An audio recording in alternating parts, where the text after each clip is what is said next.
Hi all, இன்னைக்கு தூயமல்லி பச்சரிசி and Attur khichdi சம்பா பச்சரிசி வச்சு இடியாப்ப மாவு எப்படி தயார் பண்ணுறதுன்னு தான் பார்க்க போகிறோம். இடியாப்ப மாவு ரெடி பண்ணுறதுக்கு 2 விதமான பச்சரிசியும் அரை மணி நேரம் நல்லா கழுவி ஊற வச்சிடலாம்.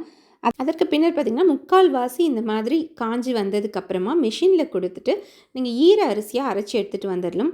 இந்த ஈர அரிசியை பார்த்திங்கன்னா ஆவியில் இட்லி பாத்திரத்தில் ஒரு துணி மூட்டையில் கட்டி நம்ம வேக வைக்க போகிறோம். இது கிட்டத்தட்ட 30 நிமிடங்கள் வந்து நல்லா வேகணும் ஃப்ரெண்ட்ஸ். அப்போ தான் வந்து உங்களுக்கு இடியாப்பமோ கொழுக்கட்டையோ ரொம்ப சாஃப்டாக வரும், புட்டும் நல்லா டேஸ்ட்டாக வரும்.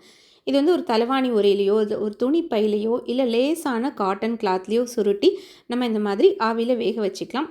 தூயமல்லி அரிசியானது நம்மளோட நர்வஸ் சிஸ்டத்துக்கும் சரி, இன்டர்னல் ஆர்கன்ஸுக்கும் சரி தேவைப்படுற ஸ்ட்ரென்த்தை வந்து கொடுக்குது. அண்ட் வாதம், பித்தம், கபம் மூணையுமே வந்து சமநிலைப்படுத்துகிற ப்ராப்பர்ட்டிஸ் வந்து தூயமல்லி அரிசியில் இருக்குது.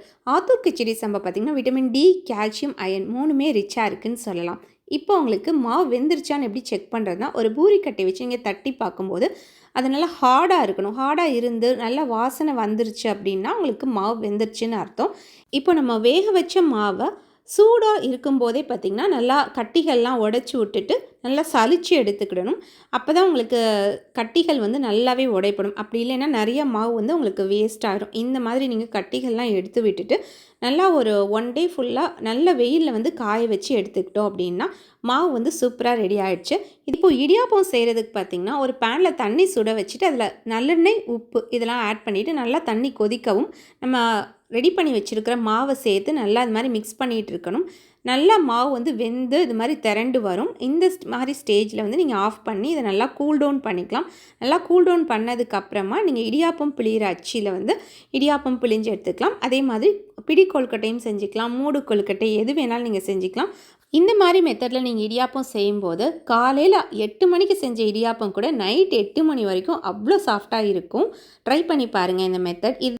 இன்னும் முக்கியமாக பார்த்தீங்கன்னா ஆத்தூர் கிச்சடி சம்பாவில் உள்ள அதிகப்படியான கால்சியமானது லாக்டேட்டிங் மதர்ஸ் ஆகட்டும், ப்ரெக்னெண்ட்டாக இருக்க லேடிஸ் ஆகட்டும் 2 பேரோட போன் ஸ்ட்ரென்த்துக்கு ரொம்பவே வந்து சப்போர்ட் பண்ணுது. பேக் பெயின் வராமல் உங்களை பாதுகாக்குது அண்ட் அனீமியா வராமலும் ப்ரிவெண்ட் பண்ணுது.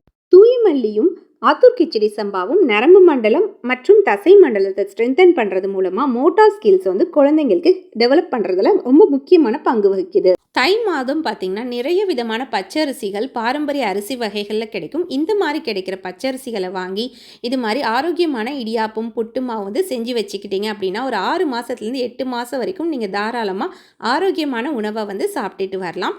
எங்ககிட்ட ட்ரெடிஷ்னல் ரைஸஸில் உள்ள பச்சரிசி, புழுங்கலரிசி 2மே கிடைக்கும் ஃப்ரெண்ட்ஸ். தேவைப்பட்டுச்சுன்னா ஸ்க்ரீனில் தெரிய நம்பருக்கு இப்போவே வாட்ஸ்அப் பண்ணுங்கள். அண்ட் இது போல் பல இன்ட்ரெஸ்டிங்கான வீடியோக்களுக்கு நம்ம சேனலை சப்ஸ்கிரைப் பண்ணி சப்போர்ட் பண்ணுங்கள். தேங்க்யூ. ஒரு வீடியோவில் சந்திக்கலாம்.